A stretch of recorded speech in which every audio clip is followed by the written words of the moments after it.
Vemos que la cosa no está bien y no decimos nada. Dejamos que siga.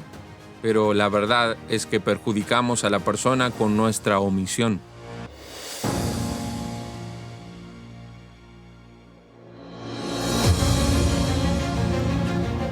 Misión 66. Descubriendo lo desconocido. Usando lo conocido. Aprendiendo. Tomando acción para el recorrido por la vida.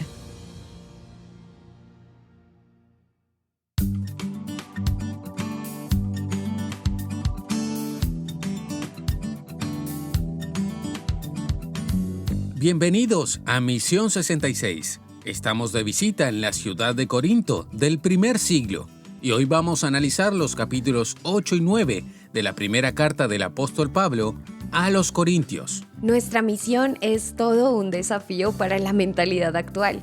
Se titula Renunciando a mis derechos. En nuestra sociedad tan competitiva, donde todo el mundo piensa en lo que le otorga una ventaja sobre los demás, ¿tiene lugar el comportamiento solidario? ¿Cómo podemos respetar a las personas sin ofenderlas, pero enfrentándolas a la verdad de su situación espiritual? Ese es el tema que estudiamos en la Misión 66 de hoy. ¡Allá vamos!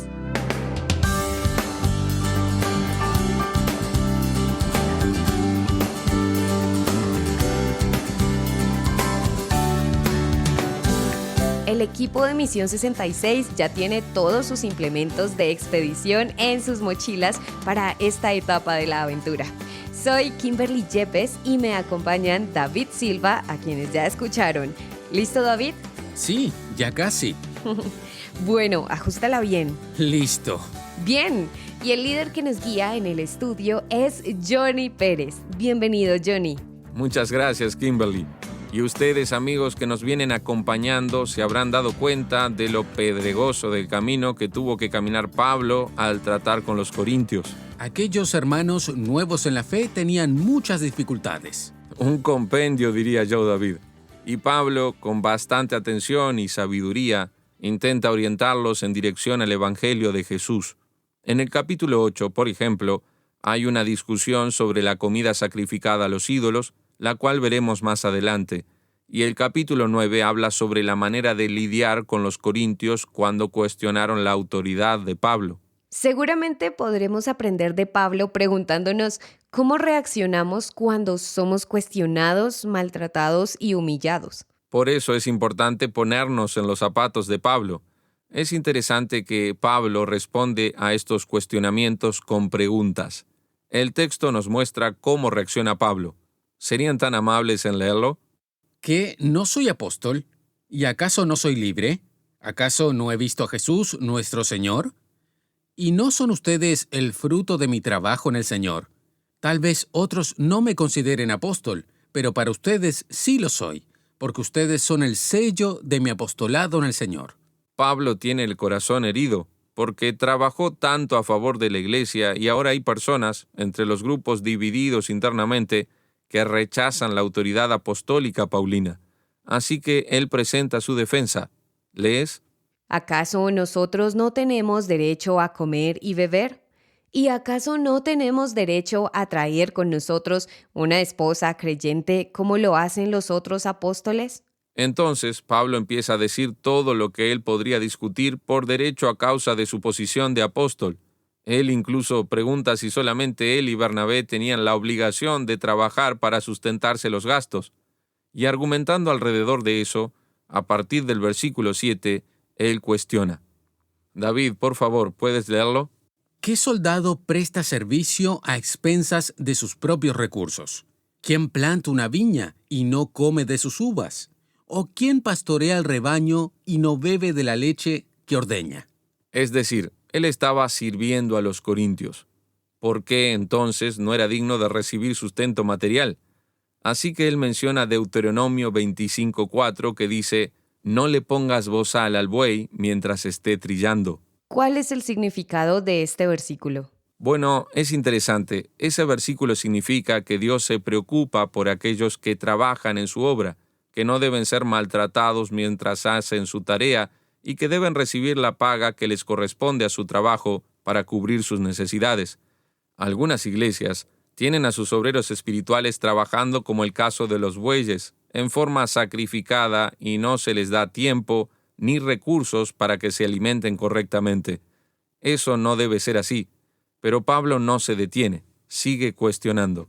Si nosotros sembramos entre ustedes lo espiritual, ¿será mucho pedir que cosechemos de ustedes lo material? Lo interesante es que, pese a tener todos esos derechos y a causa del enfoque en el Evangelio, Pablo renunció a todos ellos. Observen lo que dice en los versículos 12 al 14. Sin embargo, no hemos hecho uso de este derecho, sino que lo toleramos todo, a fin de no presentar ningún obstáculo al Evangelio de Cristo. ¿Acaso no saben ustedes que los que trabajan en el templo comen del templo y que los que sirven al altar participan del altar? Así también el Señor ordenó a los que anuncian el Evangelio que vivan del Evangelio. Querido oyente, la iglesia en Corinto estaba tan influenciada por la carnalidad, tan llena de divisiones, que no veía la obra de Dios y no cumplía con su responsabilidad económica en el cuerpo de Cristo. Es interesante ver que pese a ello, Pablo no reivindica derechos. Tampoco se empeña en usar y abusar de sus prerrogativas por ser apóstol. No, él actúa con el enfoque correcto, queriendo servir a Dios con excelencia, y para eso incluso renuncia a sus derechos. El texto es un poco extenso, desde el versículo 15 hasta el versículo 18, pero vale la pena leerlo para entender la argumentación. Pero yo no me he aprovechado de nada de esto, ni tampoco he escrito esto para que se haga así conmigo, porque prefiero morir antes que alguien me despoje de ese motivo de orgullo. Pues si anuncio el Evangelio, no tengo por qué jactarme, porque esa es mi misión insoslayable. ¡Ay de mí si no predico el Evangelio! Así que si lo hago de buena voluntad, recibiré mi recompensa. Pero si lo hago de mala voluntad, no hago más que cumplir con la misión que me ha sido encomendada. ¿Cuál es, pues, mi recompensa? La de predicar el Evangelio de Cristo de manera gratuita, para no abusar de mi derecho en el Evangelio. Si bien el tema de los derechos es complejo, en el capítulo 8 encontramos también el problema de la comida sacrificada a los ídolos, con más complejidades. Corinto era una ciudad griega donde había una especie de plaza principal, la famosa ágora griega. ¿Y qué es el ágora, Johnny? Bueno, Kimberly, el ágora, ese lugar público con variados, tenía un mercado donde se vendía de todo, incluso la carne que venía directamente del templo pagano, sacrificada a favor de una divinidad. Oh, ya veo, una verdadera complicación por el componente espiritual. ¿Y cómo se lidia con eso? Bueno, Pablo lo explica claramente a partir del versículo 4 del capítulo 8. Leamos. Así dice: en cuanto a los alimentos que se ofrecen a los ídolos, sabemos que un ídolo no tiene valor alguno en este mundo y que solamente hay un Dios. Y aunque haya algunos que se llamen dioses, ya sea en el cielo o en la tierra, así como hay muchos dioses y muchos señores. Para nosotros hay un solo Dios, el Padre, de quien proceden todas las cosas y a quien nosotros pertenecemos, y un solo Señor, Jesucristo, por medio de quien existen todas las cosas, incluso nosotros mismos. El apóstol desmitifica la idea de que los ídolos son poderosos, aquella idea muchas veces exagerada y extremista de que por aquí hay un demonio, por allí un ídolo que trae mal de ojo, que aquello va a perjudicar mi vida, que lo otro va... No. Fíjense lo que Pablo dice en el texto. Los ídolos son nada, ni son dioses de verdad. No podemos ver las cosas así. Pero el texto sigue. ¿Lo lees, David? Pero no todos tienen este conocimiento.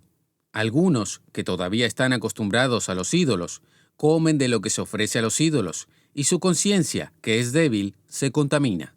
Es verdad que los alimentos no nos acercan más a Dios, pues no somos mejores que comer, ni peores por no comer. Lo que Pablo está diciendo es, mira, lo que de verdad preocupa no es el ídolo. No es que haya una especie de contaminación espiritual que pueda perjudicar nuestra vida. El problema grave está en la conciencia del que come. ¿En la conciencia del que come? Sí, claro, porque muy en el fondo esa comida, si la comemos o no, aunque haya sido sacrificada a un ídolo, no afecta la vida del cristiano. Y en los versículos 9 y 10 dice: Pero tengan cuidado de que esa libertad que ustedes tienen no se convierta en motivo de tropiezo para los que son débiles. Porque si a ti, que tienes conocimiento, te ves sentado a la mesa en un lugar de ídolos, alguien cuya conciencia es débil, ¿acaso no se sentirá estimulado a comer de lo que se ofrece a los ídolos? ¿Se dan cuenta?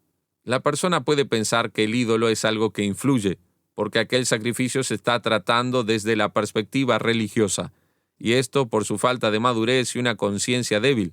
Sigamos la lectura. En tal caso, ese hermano débil, por quien Cristo murió, se perderá por causa de tu conocimiento. Y así, al pecar ustedes contra los hermanos y herir su débil conciencia, pecan contra Cristo. Por tanto, si la comida es motivo de que mi hermano caiga, jamás comeré carne, para no poner a mi hermano en peligro de caer. Observa que el argumento de Pablo aquí es bastante semejante a lo que encontramos en Romanos 14. La cuestión no es el ídolo en sí. La cuestión no es la influencia espiritual de esas cosas. La cuestión es cómo esa práctica va a perjudicar a mi hermano en la fe. Así que, aunque yo tenga el derecho de hacer lo que me da la gana, y aunque aquello no sea perjudicial para mí, necesito, tal como el apóstol Pablo indica, a aprender a renunciar a mis derechos.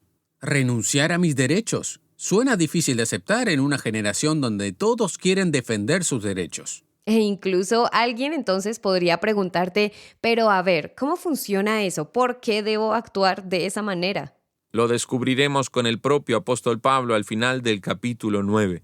Pablo tenía una meta, y esa meta no podría de ninguna manera ser dejada a un lado. Él no quería fallar y está dispuesto a sacrificarse en pro de ella. Leamos juntos lo que dicen los versículos 20 al 27 del capítulo 9. Entre los judíos me comporto como judío, para ganar a los judíos. Y aunque no estoy sujeto a la ley, entre los que están sujetos a la ley me comporto como si estuviera sujeto a la ley, para ganar a los que están sujetos a la ley. Entre los que no tienen ley, me comporto como si no tuviera ley para ganar a los que no tienen la ley, aun cuando no estoy libre de la ley de Dios, sino bajo la ley de Cristo. Entre los débiles me comporto como débil, para ganar a los débiles. Me comporto como todos ante todos, para que de todos pueda yo salvar a algunos. Sigue el texto. Y esto lo hago por causa del Evangelio, para ser copartícipe de él. ¿Acaso no saben ustedes que, aunque todos corren en el estadio, solamente uno se lleva el premio? Corran, pues, de tal manera que lo obtengan. Todos los que luchan se abstienen de todo. Ellos lo hacen para recibir una corona corruptible, pero nosotros para recibir una corona incorruptible. Así que yo corro y lucho, pero no sin una meta definida. No lo hago como si estuviera golpeando el viento. Más bien golpeo mi cuerpo y lo someto a servidumbre, no sea que después de haber predicado a otros, yo mismo quede eliminado.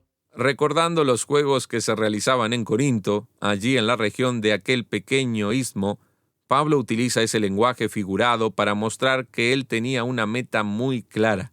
Así es, mi querido oyente, en la propagación del Evangelio, en la expansión del reino de Dios, ante las dificultades con los débiles en la fe y entre las personas que nos cuestionan y nos critican, necesitamos aprender con el apóstol Pablo para que, a semejanza de nuestro Señor Jesucristo, también renunciemos a nuestros derechos.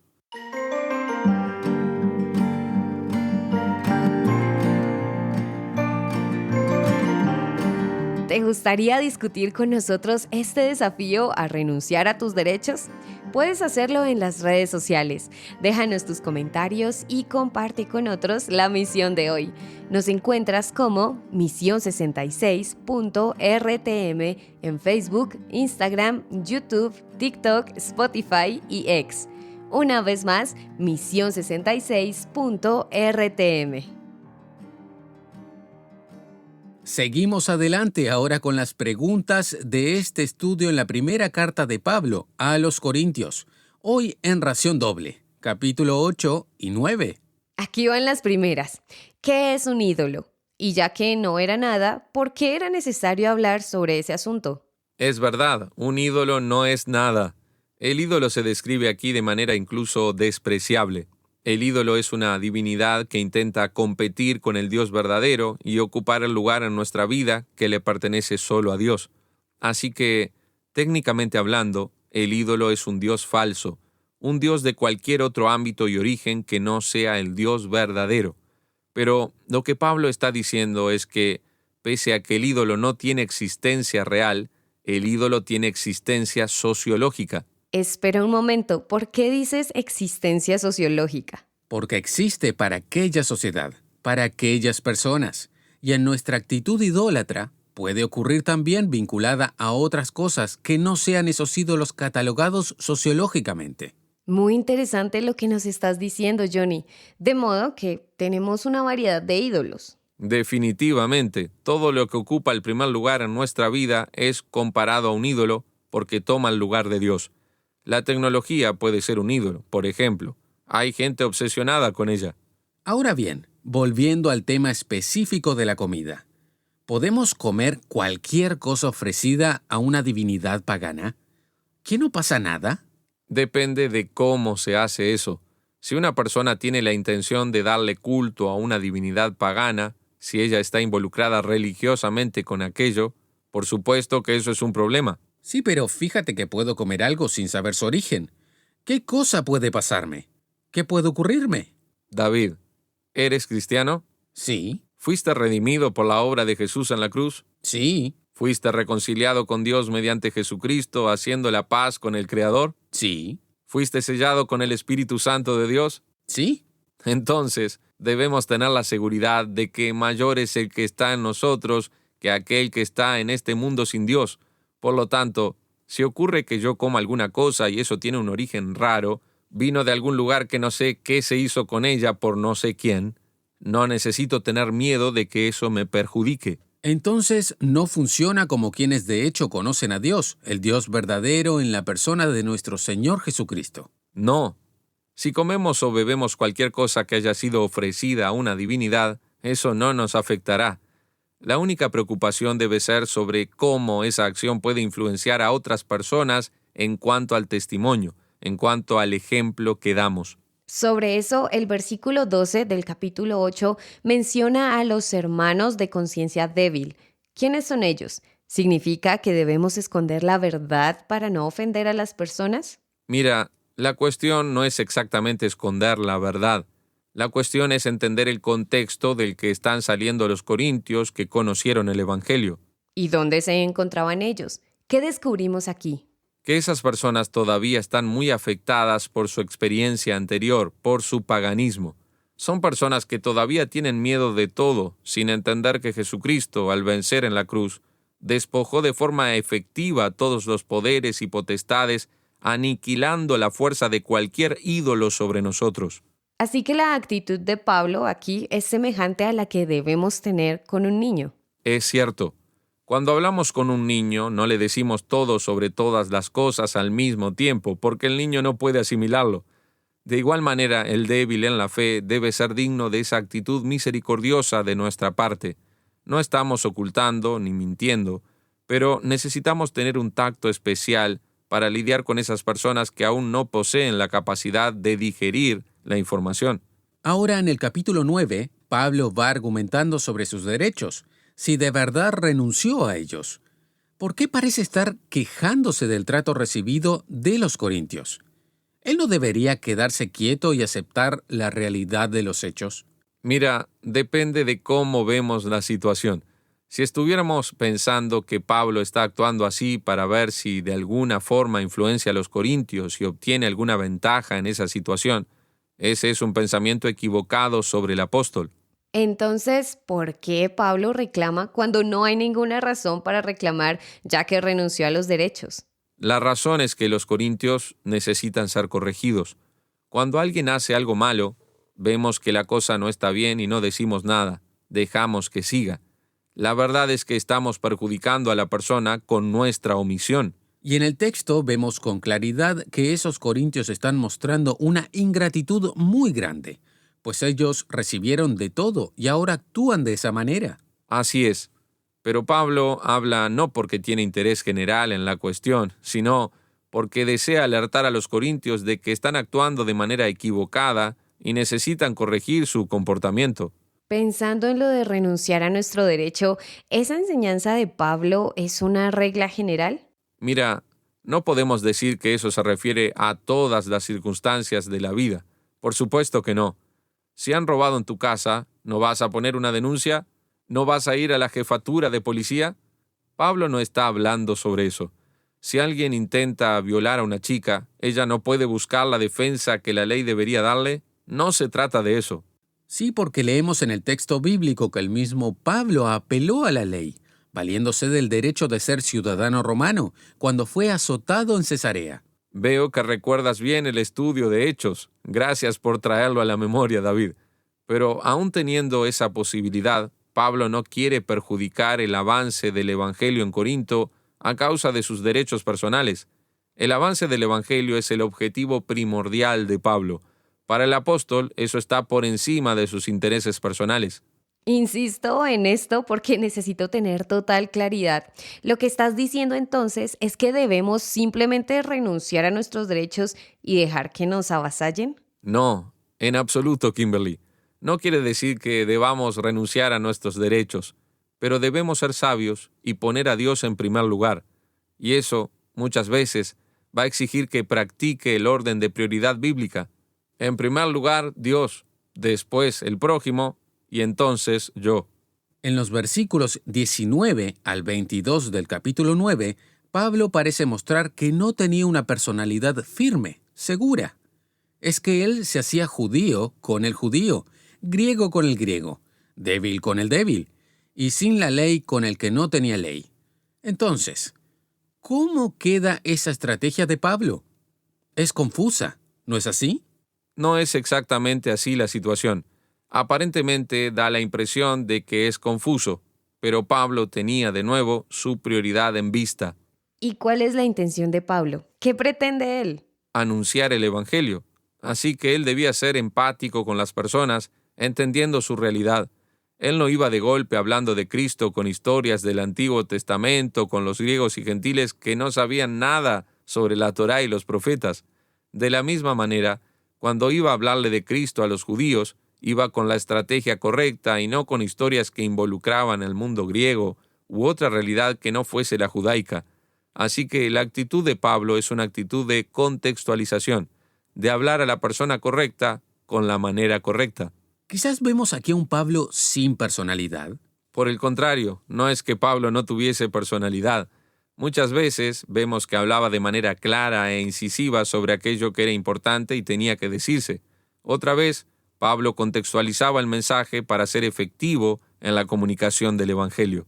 Bueno, ¿qué haremos ahora con tanta información luego de esta discusión?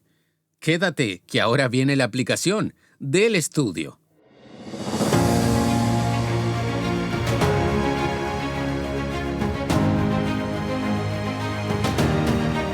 Hoy en Misión 66 recorrimos Primera de Corintios, capítulos 8 y 9, en el tema Renunciando a mis derechos. Y vimos la orientación de Pablo sobre cómo lidiar con la comida sacrificada a los ídolos, teniendo en cuenta al hermano débil en la fe. También cómo debemos reaccionar cuando nuestros derechos de líder son cuestionados y cómo Pablo manejó la situación cuando fue puesto contra la pared para dar explicaciones sobre su ministerio. Mi querido oyente, Pablo tenía como objetivo anunciar el Evangelio, predicar a Cristo. Por eso, él supo renunciar a sus derechos.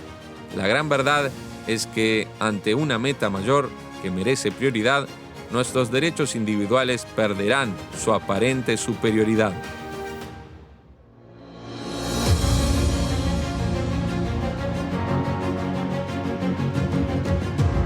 ¿Estás dispuesto a renunciar a tus derechos? ¡Qué difícil nos resulta, ¿verdad?